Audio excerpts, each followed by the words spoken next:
I just like looking at that stuff and getting somebody else's viewpoint. Certainly, there's a lot of stuff in there that I agree with. I thought the article was good. I think I too think cheating is a bad term. I mean, it has a negative connotation, just like Darryl said in the article. I think, I've always sort of talked about risk management. And I think he had alluded to some of that stuff in the video about, where the risk is going to happen, and, the time of the game and the score and all that sort of stuff, I think is important things to help your players know and understand what to do in various situations. But what I like, I don't think, and Tim and I have talked about this a lot, that there's not a lot of black and white, well, there is black and white in hockey, but there is a lot of gray area. And I think as coaches, the more we can do, the more we can help our players to deal with the gray area in terms of decision making, in terms of managing the risk, I think really makes them better players. And I think that's part of developing that, what we call hockey IQ or hockey sense or whatever it is that you want to call it. So I think manufacturing those situations for players in practices is just hugely important. Anyway, I've kind of rambled on. I don't even remember whether I answered your question or not, Wally, but those are some of my observations. Well, Darryl was joined. Oh, good. And Kim, you're on. I think everybody that's on has had a chance to look at the video and read the article, and we've been talking a bit about it. Barry Midori is on from Hockey Alberta, and Barry, for your sake, can you repeat what you said, and then we'll just go back so that Tim's on here. And Sammy, you said you've looked at the video with Ella or your daughter?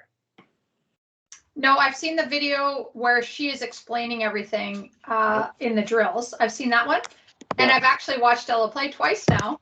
Okay. In person, so that's exciting.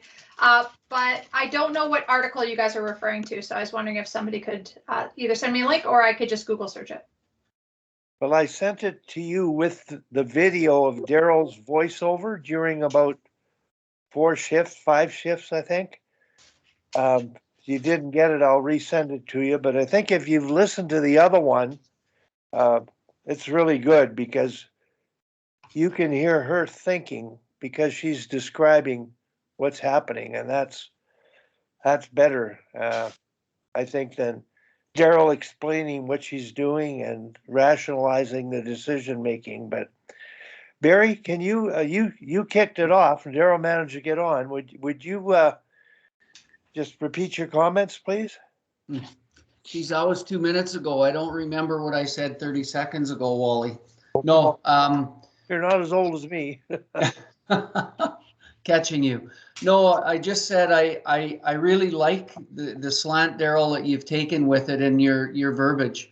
I think you're really correct when you talk about that. You hear the word cheating, but one of the things, and again, working with coaches that I work with, whether it's at a branch level or even the younger ones, the hardest part is getting them to recognize and understand that you can actually teach thinking the game. And to me, that's the ticket here, is like, I think most of us on this call would all buy into what you're talking about and the importance of it. But that's a whole lot of years, because most of these guys, even to make a drill, it's hard for them, let alone to start to think of all the little things that go inside of it to go into a game. So that connection or linking piece, or it's called leafing now, I think is a new term. It's very difficult for coaches. So it's one where it's almost got to be a step-by-step process where you show them, and then it's going to take time for them to experiment in it. Some of it could come from doing it in clinics. So that was when I was looking at it this morning. It's like, hey, that's maybe something to add down the road to it. Good. Kim, Darryl and I talked at length yesterday, and I really wanted to ask you if you were on, because you're doing what Barry's doing with your association. And I think we all agree with the concept of what Darryl's doing, but how do you do it? How do you deliver, and how do you get coaches to begin to implement some more free thinking on the player's part and educate this decision making, develop decision making? Kim, can you speak, please? Sure. Okay. Yeah, I'm here. Well, I thought one thing that stood out to me just in Darryl's explanation of it was the concept of having like rules, right? Like, and I don't mean rules in like hard and fast, but there's one particular clip where you said, you know, there's sort of that 3-man unit working down low that are relatively interchangeable, right? The 2Ds in the center. And that, you know, they're not even really in a specific position. So that, you know, as long as, you know, it could be depending on your level of risk reward or your risk tolerance, right? We've got to have, you know, 2 below the puck and 2 of you 3 have to be below the puck. So you're not even saying it has to be a D or it has to be a center. And I think rules like that, and that might not be the right term, I think that's the key. So it's less this specific situation, right? So, you know, Darryl uses all the terms in the video, right? Getting above the puck, right? You know, those types of things, you know, getting, I would say, you know, we get 5 back before they get 5 back, or those general concepts, I think are the key there. Because I think to everyone's point, if you went and dissected the video to the extent that Darryl did, you know, a lot of minor hockey coaches' brains might explode. But if you said, you know, our center and our 2Ds work as a 3-man unit, 3-player unit, right? And that when we're breaking out, one of them has to activate or 2 of them have to activate. Again, you decide what that tolerance is. But then again, with the girls, if you draw it on the board and say you had to stand here, they're just going to stand there. And I find the general rules or conditions are more freeing for them. And then it facilitates that Socratic method of asking, okay, you know, what did you see there? Or why did you make that decision?